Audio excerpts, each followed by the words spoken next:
Assalamualaikum warahmatullahi wabarakatuh. Alhamdulillahi rabbil alamin. Wabihi nasta'inu ala umurid dunya wa din. Asyhadu an la ilaha illallah wa asyhadu anna Muhammadan abduhu wa rasuluh. Amma ba'du. Rabbi syrah li sadri wa yassir li amri. Wahlul 'uqdatam min lisani yafqahu qawli.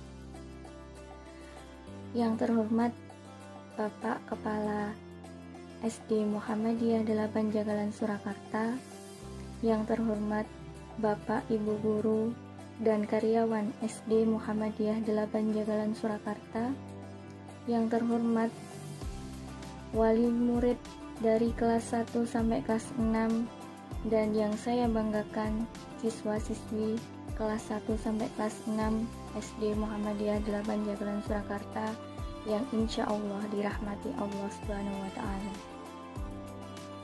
Pertama-tama, marilah kita panjatkan puji syukur atas kehadirat Allah yang Maha Kuasa, karena dengan limpahan rahmat dan hidayahnya kita bisa bertemu secara virtual dengan nikmat sehat walafiat.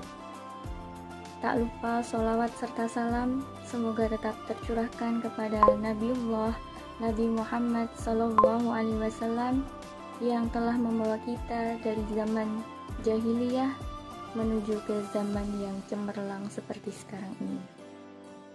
Perkenankan saya pada kesempatan ini untuk menyampaikan topik yang berjudul obat yang paling mujarab itu doa. Jika kita ingin tahu obat yang paling mujarab untuk mengobati segala penyakit, baik yang bersifat lahir maupun batin, maka jawabannya adalah doa.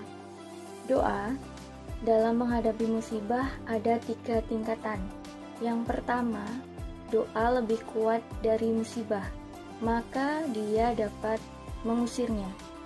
Yang kedua, doa lebih lemah dari musibah, maka musibah dapat mengalahkannya, sehingga seorang hamba ketika tertimpa musibah akan tetapi bisa jadi doa yang dapat meringankannya walaupun doanya lemah. Yang ketiga, keduanya saling bertikai antara doa dan musuhnya, antara satu sama lain saling mencegah terjadinya pada orang tersebut. Doa akan memerangi, mengobati, mencegah, dan menghilangkan atau mengurangi bencana yang menimpa. Doa merupakan senjata kaum mukminin. Hal ini sebagaimana yang diriwayatkan oleh Al-Hakim meriwayatkan dalam sahihnya dari Aisyah radhiyallahu anha. Ia mengatakan bahwa Rasulullah Shallallahu Alaihi Wasallam bersabda, sikap waspada tidak mampu menolak takdir. Doa akan memberikan manfaat kepada hal-hal yang telah terjadi dan yang belum pernah terjadi. Pada saat musibah itu turun, doa segera menghadapinya. Keduanya lantas saling bertarung hingga datangnya hari kiamat. Dari Ibnu Umar radhiyallahu anhuma, sesungguhnya Nabi Shallallahu Alaihi Wasallam bersabda, Inna du'a yanfa'u mimma nazala wa mimma lam yanzilu fa'alayyakum ibadallahi biddu'a, yang artinya sesungguhnya doa bermanfaat terhadap apa yang sudah diturunkan dan yang belum diturunkan. Hendaklah kalian berdoa, wahai hamba. Hadis riwayat Tirmizi nomor 3548. Dan dari Sauban radhiyallahu anhu bahwasanya Rasulullah Shallallahu Alaihi Wasallam bersabda, tidak akan bisa menolak takdir kecuali dengan doa, dan tidaklah bertambah umur kecuali dengan kebajikan, dan sesungguhnya seseorang itu diharamkan rezekinya sebab dosa yang dia kerjakan. Hadis riwayat Al-Hakim.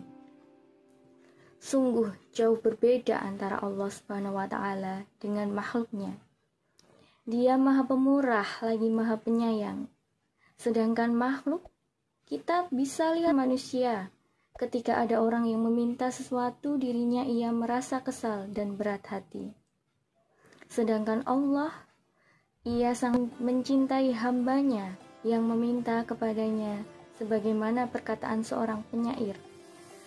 Allah murka pada orang yang enggan meminta kepadanya, sedangkan manusia ketika diminta, Ia akan marah. Ya, begitulah Allah mencintai hamba yang berdoa kepadanya. Bahkan, karena cintanya, Allah memberi bonus berupa ampunan dosa kepada hambanya yang mau berdoa.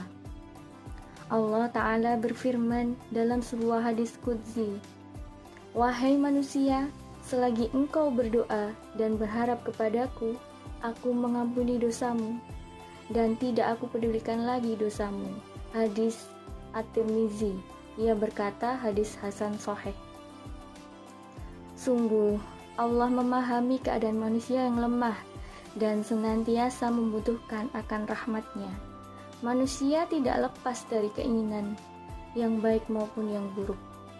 Bahkan, jika seseorang menuliskan segala keinginannya di lembar kertas, entah berapa lembar akan terpakai, maka kita tidak perlu heran jika Allah Ta'ala melaknat orang yang enggan berdoa kepadanya. Orang yang demikian oleh Allah Subhanahu wa Ta'ala disebut sebagai hamba yang sombong dan diancam dengan neraka jahanam. Allah Ta'ala berfirman, "Ud'uni astajib lakum, innallazina yastakbiruna an ibadati sayadkhuluna jahannama dakhirin." Yang artinya, berdoalah kepadaku, aku akan kabulkan doa kalian. Sungguh orang-orang yang menyombongkan diri karena enggan beribadah kepadaku akan dimasukkan ke dalam neraka jahanam dalam keadaan hina dina. Quran Surat Ghafir ayat 60. Ayat ini juga menunjukkan bahwa Allah Maha Pemurah terhadap hambanya, karena hambanya diperintahkan berdoa secara langsung kepada Allah tanpa melalui perantara, dan dijamin akan dikabulkan doanya. Sungguh Engkau Maha Pemurah ya Rabb. Berdoa di waktu yang tepat.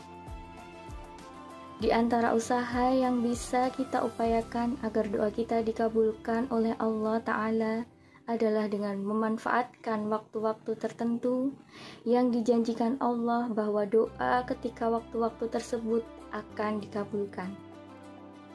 Di antara waktu-waktu tersebut adalah ketika sahur atau sepertiga malam terakhir. Allah Ta'ala mencintai hambanya yang berdoa di sepertiga malam terakhir. Allah Ta'ala berfirman tentang ciri-ciri orang yang bertakwa. Salah satunya, wabil ushari hum yastaghfirun. Ketika waktu sahur atau akhir malam, mereka berdoa dan memohon ampun. Quran Surat Az-Zariyat ayat 18.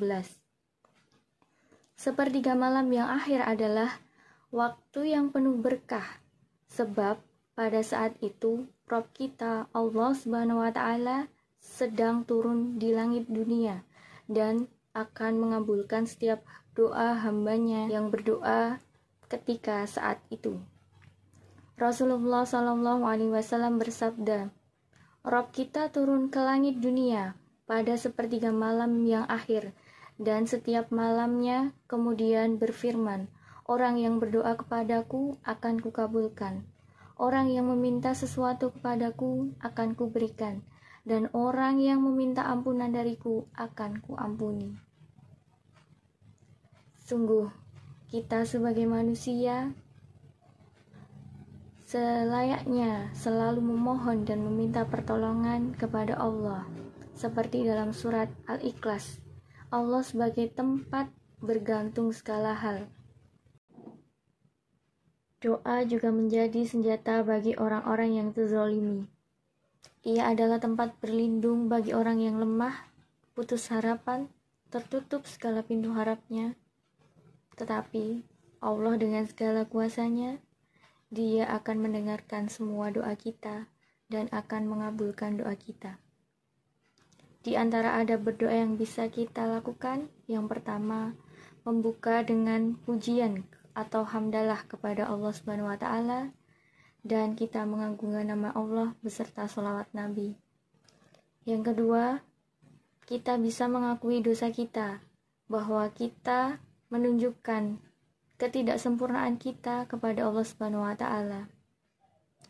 Yang ketiga, berdoa dengan sungguh-sungguh dan berketetapan hati yang kuat agar doa kita benar-benar dikabulkan oleh Allah. Kemudian, yang keempat, berwudu, menghadap kiblat dan mengangkat tangan atau menengadahkan tangan ketika kita berdoa. Hal itu akan menunjukkan kekhusyuan kita atau kedekatan kita dan kejujuran dalam menghadap Allah Subhanahu wa Ta'ala. Kemudian yang kelima, doa dengan merendahkan suara. Kita tidak pernah tahu kapan doa itu akan dikabulkan. Karena kalau kita meminta doa itu agar dikabulkan, mintalah dengan suara yang lirih. Berdoalah kepada Tuhanmu dengan merendah diri dan suara yang lembut. Sesungguhnya Allah tidak menyukai orang-orang yang melampaui batas. Quran Surat Al-A'raf ayat 55. Dan tidak membuat-buat kalimat bersajak. Hal ini karena berdoa yang ada dalam kondisi merendah, sedang perbuatan membuat-buat itu seperti tidak pantas. Jadi Ibnu Abbas pernah menyampaikan nasihat kepada salah seorang sahabat. Ia mengatakan, jauhilah sajak dalam doa. Sesungguhnya Rasulullah dan sahabatnya menjauhi hal itu. Yang ketujuh, memilih waktu-waktu yang dianjurkan dan saat-saat yang mulia. Seperti yang sudah disampaikan tadi, kita sedang berada di dalam bulan yang penuh berkah, bulan suci Ramadan. Kita cari di waktu sepertiga malam yang akhir, di waktu berbuka puasa, atau di saat kita sedang berpuasa. Doa insya Allah mustajab untuk dikabulkan. Kemudian kita tidak boleh mendoakan yang jelek kepada diri, keluarga, maupun harta. Cukup sekian yang dapat saya sampaikan, kurang lebihnya mohon maaf. Nasrum minallahi wa fathun qarib. Billahi taufiq wal hidayah wa ridha wal inayah. Wassalamualaikum warahmatullahi wabarakatuh.